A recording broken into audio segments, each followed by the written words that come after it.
नमस्कार, आप देख रहे हैं जगत क्रांति टीवी। मैं हूं अभिषेक। जहां हर खबर सिर्फ सूचना नहीं बल्कि बदलाव की शुरुआत है। तो चलिए रुक करते हैं आज की सबसे बड़ी और महत्वपूर्ण खबर की ओर। नाथ द्वार के भगवान श्रीनाथ जी श्रीनाथ मंदिर की कहानी एक गाइड की जुबानी। श्रीनाथ जी की मूर्ति को वृंदावन के निकट गोवर्धन से राजस्थान लाया गया था ताकि मुगल बादशाह औरंगजेब के हाथों से उसकी रक्षा की जा सके।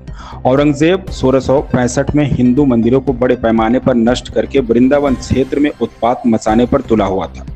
जब मुगल सेना गोवर्धन पहुंची तो भगवान के भक्तों ने उन्हें पूर्ववर्ती मुगल शासकों द्वारा मंदिर को दी गई उपाधियां और उपहार दिखाए।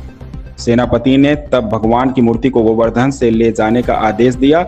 लगभग 6 महीने तक मूर्ति आगरा में रही, जिसके बाद श्रीनाथ जी की मूर्ति के संरक्षक मूर्ति को लेकर किसी नए स्वर्ग की तलाश में वहां से चले गए। जहां कई अन्य राजकुमार संकोच में थे, वहीं मेवाड़ के महाराणा राज सिंह ने उन्हें शरण देने का साहस किया। मूर्ति मेवाड़ की यात्रा पर निकली, जिसे पूरा होने में 32 महीने लगे।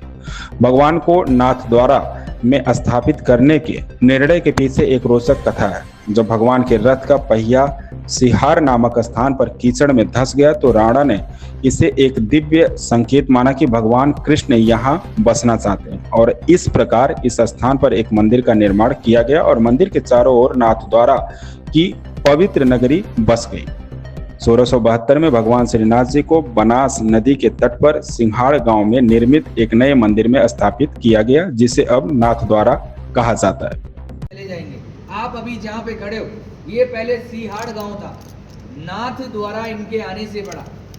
औरंगजेब का जब हमला हुआ, मथुरा वृंदावन गिरिराज जी वहां से ये पलायन करते करते इस गांव में आए। बीच में बहुत सारे गांव पड़े, किसी भी राजा ने इनको शरण नहीं दी क्योंकि सब औरंगजेब के अधीन हो गए थे। आपने बुक और पुस्तकों में पढ़ा है, मेवाड़ कभी किसी का गुलाम नहीं रहा है।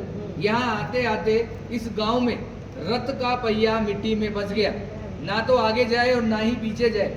ये है गंगाबाई जो श्री कृष्ण से रूबरू बात करती थी। पीछे है ब्रिजवासी, ये है पंडित दामोदर जी, और ये मेवाड़ के राजा राज सिंह। यहाँ से 28 किलोमीटर दूर एकलिंग जी महादेव का मंदिर है। ये महादेव से डायरेक्ट बात करते थे। जैसे गंगाबाई श्री कृष्ण से बात करती थी, वैसे ये डायरेक्ट महादेव से बात करते थे।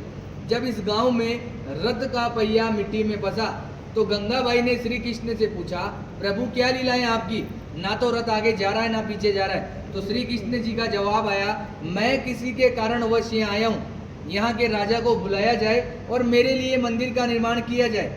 गंगाबाई ने ये बात पंडित दामोदर जी को बताई और पंडित दामोदर जी ने मेवाड़ के राजा राज सिंह को बुलाया और कहा कि हमारे प्रभु पधारे, क्या इनको शरण मिल सकती है। तो राजा राज सिंह ने जवाब दिया, मैं मेरे गुरु आराध्य से पूछता हूँ, अगर वो इजाजत देंगे तो मैं मंदिर का निर्माण करवाऊंगा। ये महादेव के पास गए और बोला, प्रभु आपके मित्र और सखा पधारे, क्या इनको शरण मिल सकती है।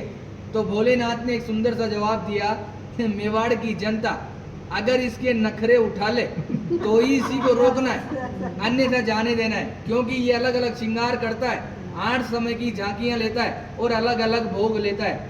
घूम फिर के ये बात गंगाबाई के पास आई और गंगाबाई ने श्री कृष्ण को बताया, प्रभु आपके लिए तो महादेव ऐसा ऐसा बोल रहे हैं। तो इन्होंने भी एक सुंदर सा जवाब दिया कि वो है बोला, नाम से भी बोला है, काम से भी बोला है। उसको तो 2 रुपए की राख लगाकर बैठा दो तो बैठा रहेगा, मगर मेरे नखरे वो जानता है। मैं मेवाड़ की जनता को वचन देता हूँ, मैं यहाँ का जल भी ग्रहण नहीं करूँगा।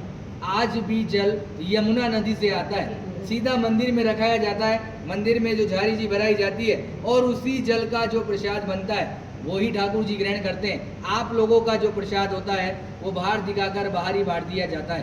कहते हैं किसी के कारणवश ये आए। मीराबाई की कजन सिस्टर अजब कंवर बाई साहब, इनके साथ पासे खेलती थी चौपट। श्री कृष्ण को पता थी कि आज मेरे साथ ये पासे क्यों खेल रही है, मगर श्री कृष्ण जी जान चला के हारते गए और अजब कंवर बाई साहब को जिताया और बोला कि मांग तुझे क्या चाहिए। तो अजब कंवर बाई साहब ने कहा कि आप मेरे मेवाड़ में पधारिए। आज 350 साल हो गए ठाकुर जी को यहाँ विराजते हुए। 150 साल बाद अपन भी जीवित रहे कि ना रहे, ये वापस जतीपुरा चले जाएंगे।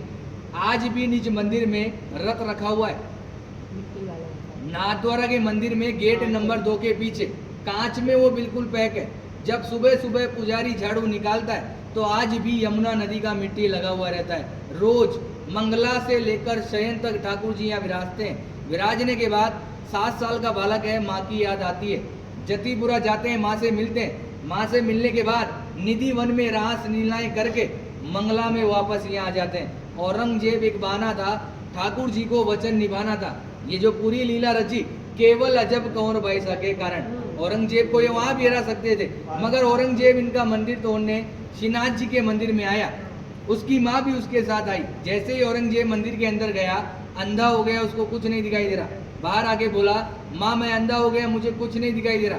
तो माँ ने कहा, बेटा ये है छलिया, छल करता है, मगर तूने मेरी बात नहीं मानी। अब तू इसके पैर पकड़ेगा तो ही ये तेरे को माफ करेगा। मगर औरंगजेब घमंडी था, वो वापस मंदिर के अंदर गया।